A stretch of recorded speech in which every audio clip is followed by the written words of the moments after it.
फल दो मेरी दीक्षा गुरुवर तेरे कर कमलों से हो। मेरी दीक्षा गुरुवर तेरे कर कमलों से हो। जन्म जन्म से भाव सजोए दीक्षा पाएंगे। परम दिगंबर साधु बनकर ध्यान लगाएंगे। तेरे जैसी पीछी मेरे कर पल्लों में हो। मेरी दीक्षा गुरुवर तेरे हो। कल पर तुम सा पावन जीवन व्यर्थ नहीं जाए। चिंतामणि सा दुर्लभ जीवन कहीं न खो जाए। ये विराग के फूल खिले, ये विराग के फूल खिले संयम के सर दो। मेरी दीक्षा गुरुवर तेरे कमलों से हो। बोलिए पंचमहाष्टमी भगवान के, तीर्थंकर भगवान की, व्यास जी महाराज की, शुद्ध सागर महाराज की जय। आचार्य गुरु की बहुत सागर की महामुनि राज की, समस्त आचार्य संघ की खुशी है तुम्हें, हमें खुशी है तुम्हें, हमें खुशी है तुम्हें खुशी है। खुशियां अपरंपार होता है। जब अपने अपनों से मिलते हैं तो खुशियां आ ही जाती हैं। और अपनों को अपने तक लाने के लिए निमित्त तो जुटाए ही जाते हैं। बिना निमित्त के उपादान जगता नहीं है। प्यारे बंधुओं, स्वर्णिम जन्म जयंती मनाने का संगमय भाव था। और इस परिप्रेक्ष्य में इसके पूर्व रजत जयंती का भाव था। तब भी मैंने कहा था कि गुरु का उत्सव मनाना है तो गुरु के पथ चिन्हों पर चल करके मनाओ, अर्थात दीक्षा धारण करो। और सबके अंदर ऐसे भाव बने कि दीक्षा का क्रम प्रवाह चलते चलते यह 9 दीक्षाएं फाइनल हो चुकी हैं। और ये सौभाग्य इंदौर के पावन तीर्थ भूमि कांवट गिरी को प्राप्त हुआ है। धन्यवाद। भारत देश में कोई भी जैन हो उसको बताना नहीं पड़ेगा गोमट गिरी कहाँ है। वह दौड़े दौड़े चला आएगा। बहुत अच्छी बात, बहुत खुशी की बात। और सबसे बड़ी बात तो है कि अपना बेटा अपना आंगन, अपना बेटा अपना आंगन, अपने गुरुजी अपने तीर्थ भूमि पर दीक्षा धारण करेंगे, दीक्षा देंगे। ये सबसे बड़ी खुशी बात होती है। और सारे शहर से चलकर प्रोग्राम कहाँ नहीं देखा था। सारा मैदान, लाल बाग, दयाल बाग, वह खेल परिसर, सारे मैदान देखने के बाद एक मैदान है बाबू, जब मन भाया तो गोमट गिरी के बाहर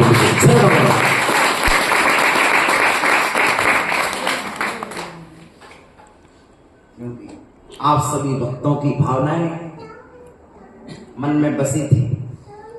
उधर एक दिन के अंतर्गत निर्णय हो गया। दशहरा को दीक्षा के लिए गए थे और देखा कि खेल के मैदान में दीक्षा हो रही। मुझे पसंद नहीं है। मैंने कहा दीक्षा खेल नहीं है, यह तो साधना है, तीर्थ है, तीर्थ का निर्माण है, चैतन्य तीर्थ है, भगवान होने का अनुष्ठान है। मैंने कहा खेल नहीं करेंगे, खेल के मैदान में नहीं। जिस मैदान में रावण जले उस मैदान में भी नहीं। फिर कहा? मैंने कहा जहां भगवान का अभिषेक होता है, साधु संत नित्य पधारते हैं, ऐसे गोमट गिरी तीर्थ पर। लोगों ने मुझसे कहा महाराज वहां कौन पहुंचेगा, कौन नहीं पहुंचेगा। मैंने कहा जिसकी दीक्षा होगी वो हर बार पहुंचेगा। मुझे लोगों की परवाह ना करके एकमात्र भाव विशुद्धि की परवाह की है। संयम की साधना भूमि, भावों की विशुद्धि की परवाह की है मैंने। और माना कि मेरे अंदर एक विश्वास था कि आप सबने जो भक्ति का अनुष्ठान उस दिन दिखाया, भावों का अनुष्ठान दिखाया, और अंजनी नगर में हमारा जो स्वागत हमारे भाइयों ने किया था, इसी के साथ सबसे पहले मैंने पांव रखा था इंदौर में तो अंजनी नगर में रखा था। ये हमारा पूरा अंजनी नगर, कैसा लगा? अंजनी नगर सही है ना? तो आप सबने जो पहला स्वागत किया था बहुत अच्छे तरीके से किया था। और ये पश्चिम क्षेत्र में अंजनी नगर, गांधी नगर, इधर हाईलिंक सिटी, इधर बहुत सारी जो कॉलोनियां मिलकर के हैं, ये सभी 10-25 कॉलोनियों का यानी पश्चिम क्षेत्र का सौभाग्य जाग गया है। सुमति धाम से लेकर के मेरा निसार खोलने की बात है, और लगभग 70-75 साधु 2 तारीख के कार्यक्रम में सम्मिलित हो गए। और आप सबको फिर से प्यारे बंधुओं, ये बड़े ही पुण्य की बात है। मोमबत्ती बुझाकर के जन्मदिन मना लेना कोई भी कर सकता है। मोमबत्ती बुझाकर के जन्मदिन मनाना कौन सी बड़ी बात है? किसी के लिए दीक्षा के उपकरण और दीक्षा प्रदान करके अपना जन्मदिन मनाने वाले ये सबसे बड़े महान होते हैं। मुझसे पूछा, महाराज जन्म दिवस कैसे मनाएं? मैंने कहा दीक्षा देकर के जन्म दिवस मनाओ। हाँ, संयमी है, संयम के लिए जन्म हुआ है तो संयम धारण करो। और आज समर्थ सिटी में हम लोग आए, आप लोग समर्थ हैं, क्या है? पिताजी भी समर्थ है, बेटा भी समर्थ है। बेटा का नाम समर्थ है इसलिए सिटी का नाम समर्थ है, ऐसा ही ना भाई? बेटे का नाम समर्थ है इसलिए सिटी का नाम समर्थ है। और तन से समर्थ है, मन से समर्थ है, भावों से समर्थ है, विशुद्धि से समर्थ है, पुण्य से समर्थ है, और अब तो साधु संतों के आशीर्वाद से भी समर्थ है। प्यारे बंधुओं, आप सबके बड़े सौभाग्य हैं। और जब उत्साह होता है तो कम संख्या भी बड़ा काम कर जाती है। संख्या कितनी ये नहीं देखो, उत्साह कितना ये देखो। अरुण सागर जी की बात कहते थे, जिंदाचार, हमें जिंदा चाहिए, जीवित चाहिए, जिनके अंदर उत्साह हो, प्राण शक्ति हो, चेतना शक्ति से कार्य करने के लिए जुट जाते हो। और ऐसे हमारे परिवार शक्ति समर्थ कॉलोनी की सिटी की पूरी शक्ति यहाँ पर पूरे शहर को इकट्ठा करेगी। ऐसी मंगलिक भावनाएं हम बातें हैं। और बड़ी प्रसन्नता की बात है कि आपने, मेरा तो कोई प्लान ही नहीं था, और बिना प्लान के ना जाने आपने अपने पुण्य को कैसे जगाया, बुला लिया। दीक्षार्थी तो सभी गए, यात्रा वहां पर परिवार घर घर में गए हैं बहुत भरा यादी के लिए, विदाई के लिए, लेकिन आपने बुलाया, मेरा आना हुआ। लेकिन आपने जो भावना भाई, आपकी भावना सफल हो, और आगे हमारे सभी बच्चों के लिए पीढ़ी दर पीढ़ी कार्यक्रम याद रहते हैं। सारे कार्यक्रम बच्चे भूल सकते हैं, पंचकल्याण तो एक साल में 200 पंचकल्याण हो रहे, लेकिन दीक्षा कोमटगिरी के इतिहास में पहली बार दीक्षा हो रही है। मालूम आपको? आचार्य विमल सागर जी महाराज ने जिस तीर्थ की प्रतिष्ठा की है, आचार्य विद्यानंदन जिस तीर्थ की प्रतिष्ठा की है, उस तीर्थ पर कितने साल पहले हुआ तीर्थ? लगभग 50 साल तो हो गए ना। 40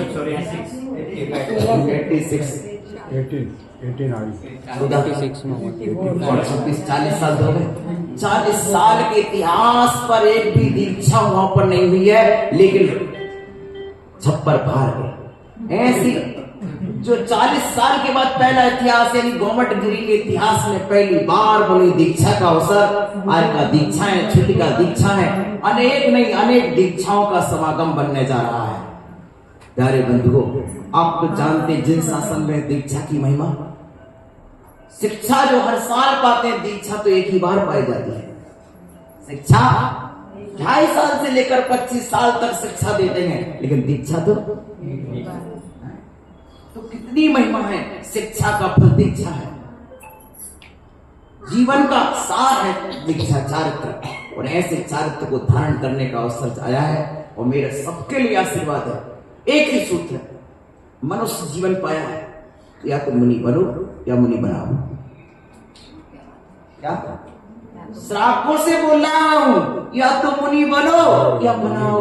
और तुम सबसे बोला हो मुनि बनो और बनाओ भी, साधुओं के लिए बनो और बनाओ, श्रावकों के लिए बनो या बनाओ, दो में से एक कुछ काम करो और आप हम दीक्षा देंगे, उस दीक्षा में आप मुनि बनता भी देखेंगे। देखो गर्भ जन्म होता है, कौन देख पाता है? सम्मूढ़ जन्म होता है, कौन देख पाता है? देवों का उपवास जन्म होता है, कौन देख पाता है? ये तीनों जन्म कोई किसी के देख नहीं पाता है कैसे जन्मा, लेकिन दीक्षा के साथ जब गुरु के द्वारा धर्म की कोख में शिष्य का जन्म होता है, गुरु संस्कार करते, तब सारे देश दुनिया देखती है कि दीक्षा महोत्सव नया जन्म होता है, साधक के जीवन का नया जन्म। और ऐसे जन्म को गोमटगिरी पर होने वाले कार्यक्रम को पारस चैनल और जिलवाणी चैनल के माध्यम से पूरा देश देखने वाला है। हर बार एक चैनल होता है, इस बार 2 चैनल होते हैं, सब दिख हर तरह से लोगों को ये दिखने मिले।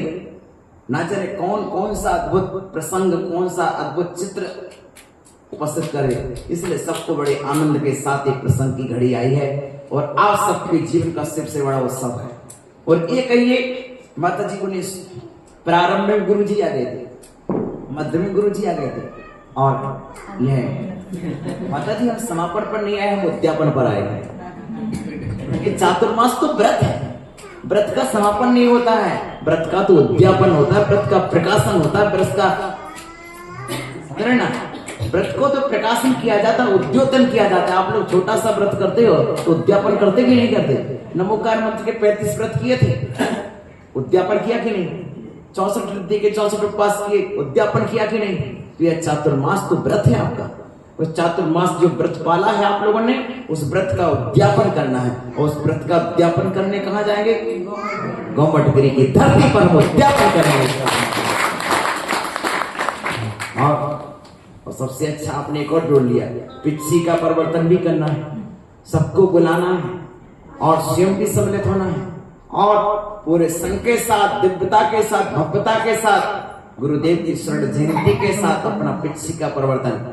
बहुत अच्छा प्रसंग जोड़ लिया आपने, और मैं तो कहता हूं बहुत दिव्यता के साथ, भव्यता के साथ, अपनी ये बहुत प्रभावना के साथ एक कार्यक्रम हो। मेरा समस्त सिटी के सभी महान भावों के लिए, युवाओं के लिए, जो एक हवा की तरह जीवन जीने को आधार बनते हैं, ऐसे युवाओं के लिए भी, और हमारे सभी कार्यकर्ताओं के लिए जिन्होंने 4 महीने माता जी की सेवा की है, ये सभी मातृ शक्ति के लिए और हमारे सभी पौरुष शक्ति के लिए, दोनों के लिए मेरा मंगल मंगल आशीर्वाद है। आप सभी आगे कार्य करेंगे। हमारा शैलेश भाई पहली बार जब निवेदन करने गए थे, मेरे पास बहुत बड़े बड़े लोग गए थे, बड़े बड़े लोग गए, तो मैंने कुछ नहीं बोला, मैंने कुछ नहीं बोला, ऐसे बड़े बड़े जबरदस्त लोग गए थे, कुछ भी नहीं बोला, मैंने कुछ भी नहीं बोला। लेकिन बाद में शैलेश भैया मुझे, मैंने धीरे से बुलाया, बेटा इधर भैया इधर आओ। मैंने कहा भैया चातुर्मास तुम कराओगे कि ऐसे लोग कराएंगे? बोले महाराज हम ही कराएंगे। तो हमने कहा अब तो तुम अपनी बहन को अच्छे से ध्यान रख पाओगे। और मात्र शैलेश भैया और हमारा दूसरा भैया भैया, इसी को बुला के बोला था, और एक और भैया 3, हाँ, ये दोनों तीनों भाइयों ने जो सम्यक दर्शन ज्ञान चारित्र की एकता की तरह जैसे मोक्ष मार्ग बनता है, इन तीनों ने हमसे निवेदन किया और हमने भी बहुत अच्छी आशीर्वाद दिया। चातुर्मास समर्थ सिटी का बहुत ही यशस्वी निर्विघ्न और आपको चातुर्मास का उद्यापन करना है। और उद्यापन में कोई विधान कर लेता, कोई कुछ कर लेता, विधान किया, 8 दिन प्रभावना हो गई, बात समाप्त हो गई। हमने विधान किया 8 दिन प्रभावना के बाद, लेकिन अपना द्रव्य, अपना मन ऐसी जगह लगे जिससे स्थायी निर्माण हो, और वह है आप सबने व्रत का उद्यापन, चातुर्मास व्रत का उद्यापन कैसे करना है। उस व्रत के उद्यापन में सभी साधु उपस्थित और सभी समाज उपस्थित, लगभग हमारे शैलेश भैया का प्रयास है, आकाश पांड्या जी का प्रयास है कि लगभग प्रथम दिन जो कार्यक्रम है वह पिछिका प्रवर्तन से शुरुआत होगी। उसके बाद दोपहर में हल्दी मेहंदी का जो कार्यक्रम है, उसमें इंदौर शहर की लगभग 1000 महिलाओं को मेहंदी रचाई जाएगी। कितनी? और 1000 महिला उस मेहंदी महोत्सव में रहेंगी। उसमें सभी दीक्षार्थियों को मेहंदी रचाई जाएगी। हल्दी और मेहंदी ये 2 कार्यक्रम दोपहर में होंगे। उसके साथ सायंकाल में क्या कार्यक्रम रख रहे हैं, ये मालूम चलेगा कि गोद भराई मंच से करना है तो किस तरह के सायंकाल में गोद भराई करेंगे, तो ये भी कार्यक्रम होगा। उसके साथ 1 तारीख को गणधर वलय विधान होगा और गणधर वलय विधान में लगभग हमारे 5 से 10 पात्र तो बन चुके हैं। 48 मंडल बनाएंगे और एक मंडल ऐसी बड़ी बड़ी जगह में कम से कम 10 बाई 10 की 100 फीट की जगह एक मंडल वाले को देंगे, क्योंकि हमारे पास 25,000 स्क्वायर फीट जगह है। हम 100 बाई 10 बाई 10 भी देंगे तो 10,000 स्क्वायर फीट जगह लगेगी हमको मंडल में। तो इस तरह से बड़ी बड़ी जगह देंगे ताकि अपना पूरा परिवार के साथ गणधर वलय विधान हो। और 48 मंडली गणधर वलय विधान दीक्षा विधान भी बोलते हैं। पहले दिन को हल्दी मेहंदी को बोलते हैं नांदी विधान, दूसरे को बोलते हैं दीक्षा विधान। इस तरह विधान होगा। दोपहर काल में स्वर्ण जयंती हमारे शिष्यों की भावना है कि गुरुदेव का जन्मोत्सव मनाना, तो वह दोपहर के समय सब शिष्यों को दे दिया हमने कि मनाओ, कार्य करो, तुम्हारा उत्साह तुम्हारी जैसी भक्ति करना करो। तो दोपहर का समय शिष्यों के लिए अर्पित है। और तीसरे दिन दीक्षा महोत्सव। इस तरह से कार्यक्रम है। आप सभी के लिए मंगल आशीर्वाद। हमें तो पता ही नहीं आपने क्यों बुलाया है, लेकिन जो भी हो आप बिना पुण्य के हम आए नहीं है। कोई ना कोई अद्भुत पुण्य तुम्हारा होगा, कोई अद्भुत पुण्य हमारा होगा, तब तो हमारा तुम्हारा मिलन हुआ है। मंगल आशीर्वाद।